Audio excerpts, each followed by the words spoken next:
the things I've learned about myself is I love being like a menace NPC character in someone else's life. Like, hear me out. I'm just walking my dogs right now, right?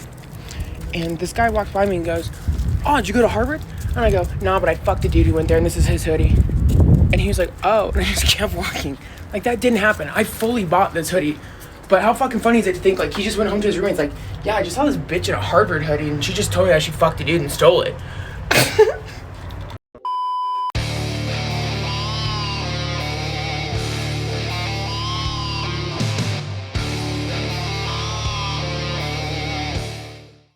Yo, what is going on, guys? I hope you are all doing well. So on today's episode, we've got a bit of an interesting topic for you here today, and we are going to be talking about what are some of the top lies that modern women tell men. Now, chances are, if you're a dude that's watching this, you've probably been told some of these things throughout your life. Maybe you didn't know that they were a lie at the time, but that's what we're going to be covering today. So guys, as we jump into the top 3 lies here, don't forget to leave your thoughts and your comments. If you have anything to share, or if you have any of your own that you would like to chime in with, feel free to do so. And a bit of a disclaimer, whenever I make videos like this, man, there's always some dude in the comments who's like, "Oh, well, Taylor, you know, men lie too." Right? Of course they do. Of course men lie too, but that's not the topic of the video, guys. I don't think for a second that dudes aren't out here lying. Everybody lies, but on today's episode, we're going to be covering the top 3 lies that women tell men. So there you go. That's for the not all police. So guys, let's jump in with the first lie here, and this is probably a pretty funny one, and it is, "I've never done this before / I don't usually do this." Okay, now whenever you hear this, guys, what you've got to understand is that this is something that has been said before. Okay, "I don't usually do this," or "I've never done this before." Guys, what I've come to realize, and what I think a lot of older gentlemen have probably come to realize as well, is that, you know, whenever something happens in your life, whenever somebody displays a certain behavior, typically it's not the first time that they've displayed that behavior. Let me give you an example, okay? So let's just say, you know, you go out, you meet up with the girl, and you go on a quote-unquote date with her, right? Or you just invite her over to your house or whatever, and you two end up hooking up the first night, okay?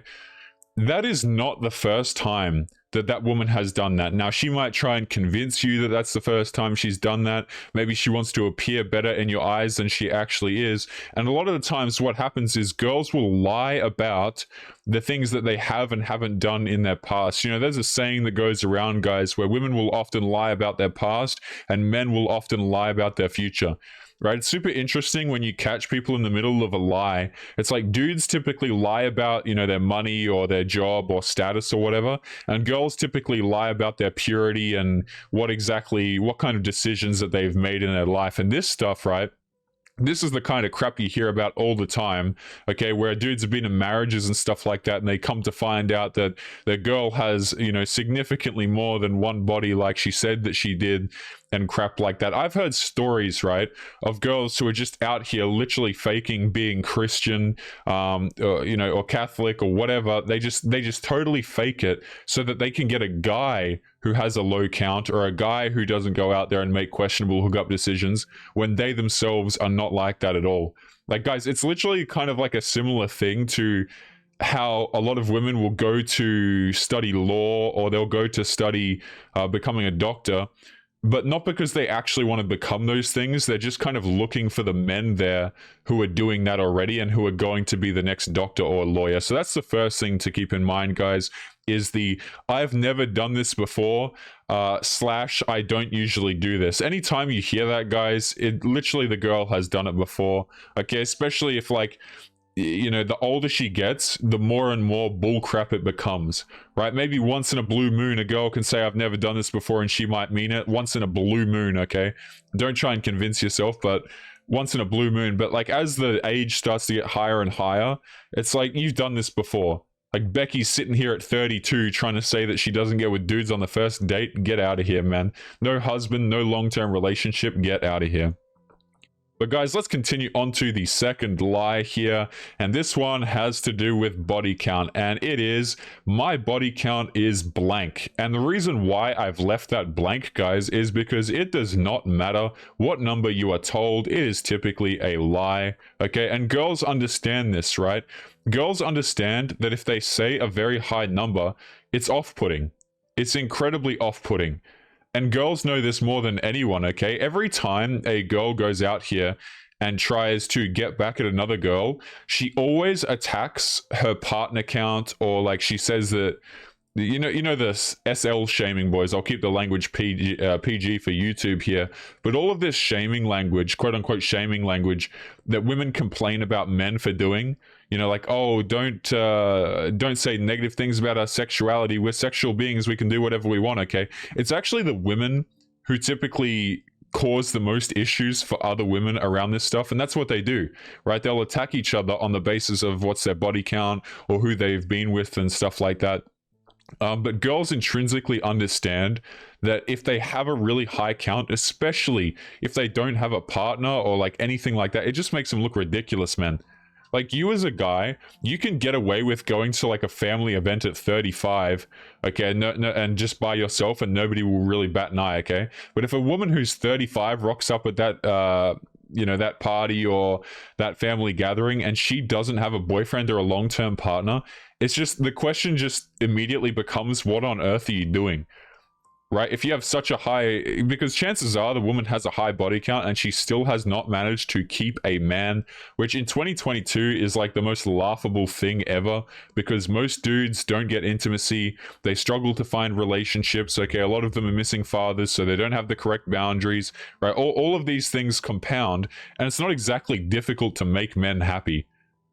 Right? Like, I know social media and all this crap will try and teach everyone that men are just these emotionless, soulless creatures and we can't find happiness. But truth be told, guys, it really doesn't take a whole lot to keep a man happy. And whenever I see a girl who's 35 complaining about like a lack of good relationships, it really says more about her than anybody else. Now, guys, let's continue into this last lie here, and then I've also got a bit of a Reddit story that we're going to cover to wrap up today's episode. So the third lie that we have here, guys, and this is probably the funniest one on the list, and this is probably the most common one as well, is he's just a friend. Okay, we all know what this means, guys. If you are above, man, if you have any experience in life at all, you know that this sentence is absolute bullcrap. He's just a friend. Girls who have all of these guy friends and these boy best friends and stuff like that, it is nothing but a huge red flag. It really is. It's up there with like terrible behaviors and addiction and stuff like that, guys, because what it really displays is the fact that she's willing to keep around so many dudes that, make no mistake, she knows wants to get with her, right? And I love how they'll always pull this victim card. This is the funny part, okay? They'll pull the victim card and be like, oh, I thought he was just a friend. I didn't know he had different intentions, or I didn't know he liked me. Yes, you did. In fact, that was like half the reason why you kept him around, because he would compliment you, he would validate you, he would be there for you, because that's what you've instructed him that you like in a guy.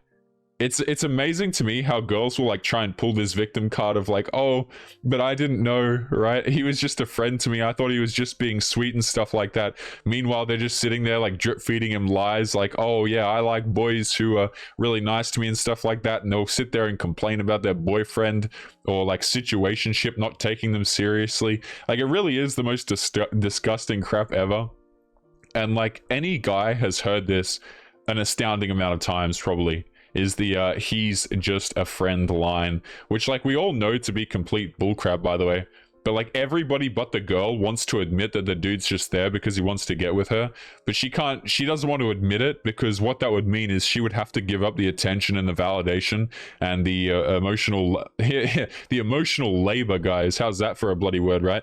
She'd have to give up all of that stuff, because if she actually said that she wasn't interested in him, there's a good chance that he would walk away and she wouldn't have access to all of those things anymore. So she's kind of got to lead him on until she can't play it anymore. And then she has to say, oh, I thought he was just a friend. Meanwhile, the entire time she'll sit there saying that he was just a friend the entire time. Now, guys, let's jump into today's Reddit story. This is a bit of an interesting one that I have pulled up here for you today. And speaking of confusion, speaking of lies, check this out.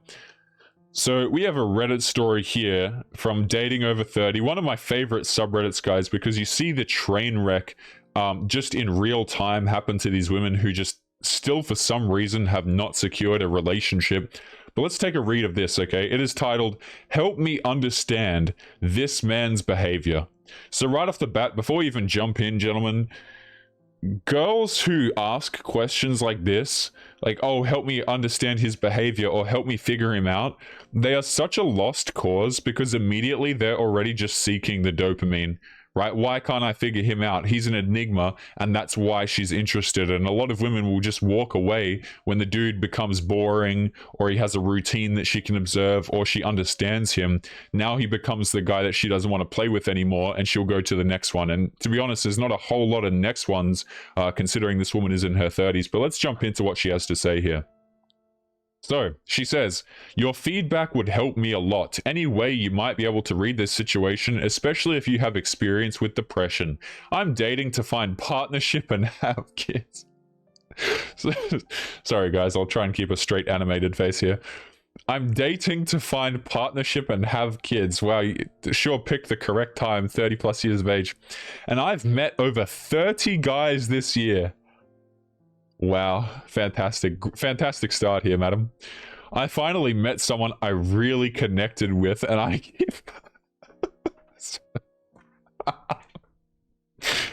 oh boy. We both established on date 1 we are looking for something serious that can lead to kids.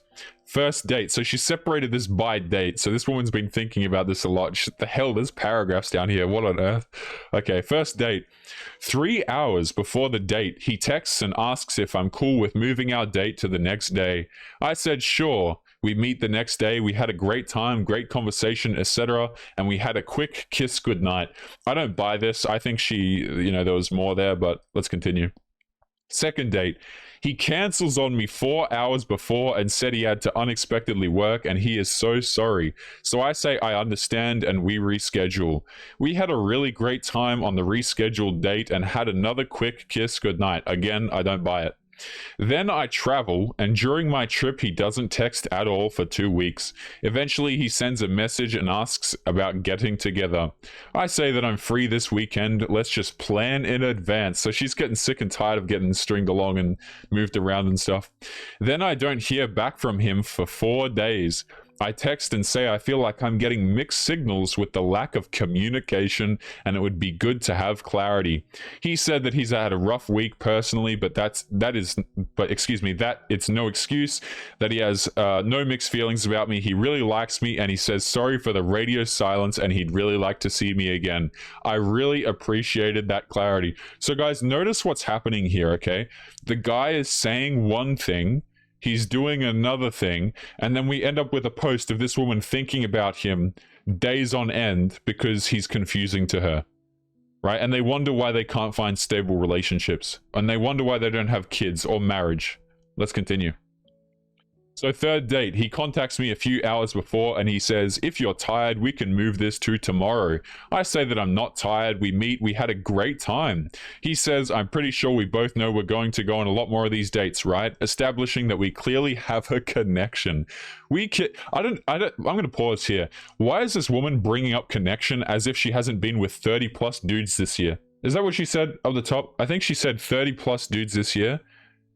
Yeah, she's met over 30 dudes this year, and this woman is trying to sit here and talk to us about connection. Like, bro, you don't even know what the hell that means. Your connection is so fried to other individuals that you might as well not even use that word. Like, because it really doesn't mean what she thinks it means. Blah, blah, blah. So for the fourth date, he contacts me the day of and says that he's exhausted and he can't make it. This was the third same day cancel, so I was disappointed and confused. Then 2 days later, he tells me he suffers from depression and had to leave work early this week because of this. So that's why he had to cancel our date. We reschedule, and in person, he tells me a lot about his childhood trauma and that he needs to contact his psychiatrist to up his medication dosage. He says his employer wants him to take a few days off to take care of himself. Later in the evening, I try to kiss again, and he says he can't be physical tonight because of all of this, and that we could try fooling around next time. We did lay next to each other for a little, but he seemed stiff and uncomfortable. At this point, I said, "You smell nice," and he said, "I don't smell anything," which only furthered the sense that he was uncomfortable. Fifth date. Guys, as well, notice, by the way, how much effort this woman is putting in just to try and keep this thing going. Like, he's obviously not interested in committing to her. He's obviously not having anything, wanting to have anything serious with her. And yet women like this are just glued to these men because she's not getting the validation. She's not getting the consistency. She doesn't know where he stands. He won't communicate with her. And of course, she sticks around for that. But meanwhile, guys, she'll sit there and she'll tell you that she's looking for something serious, right? And she's looking for someone to communicate with her. And yet we end up with... this situation right here. So let's continue. Then 2 days later, he tells me he suffers from blah, blah, blah.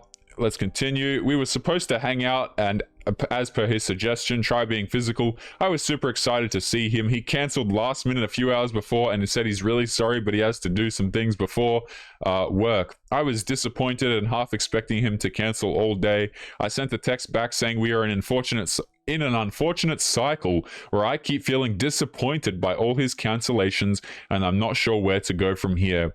He said it's clear that we want different things and that he doesn't like disappointing people and he's likely going to keep disappointing me, so we should break up. He also said that he was concerned this might happen from date one and that he's disappointed people in the past who have certain needs and expectations of him. He said work is his biggest priority as he still needs to find success in that department and will continue to be for the foreseeable future. And now we haven't spoken in a week. So I'm wondering what people think. Oh, geez. I usually let things go more easily, but I felt such a strong connection with him, right? So she was physically attracted to him and the dude was working on his bread, basically. What about the other 30 guys? Notice how for the other 30 guys, she doesn't have a connection with them, but it's this one who treats her like crap that she has a connection with. Interesting. I keep thinking about why he didn't fight more to try and keep it going, and if I messed up by being too demanding with not wanting to be cancelled on, but my friends tell me it's totally reasonable to expect someone to show up on dates and that he really cancelled so many of them. Some say they wouldn't even have given him this many chances. How could I get to know someone at the very beginning if they constantly cancel? I have shame that I wanted too much as far as wanting him to show up and not cancel. He did say that he really likes me multiple times, and when we hung out, and I know in some ways we really connected. Yes, some ways, right? At the same time, he was uncomfortable being physical and he kept canceling on me and was willing to bolt so quickly. I felt I was always there, never canceled, ready to connect intimately, etc. And it felt bad to be the only one in that role. Any thoughts or advice, please? I wouldn't normally overthink this much. That's a lie. But I felt a real connection. These girls have no idea what the hell this even means, and yet it's amazing to me how these individuals will throw out words like love, caring, empathetic, connection, genuine, authentic, like all of this stuff, they'll throw it out, but they have no idea what the words mean. Absolutely no idea. Let's keep going.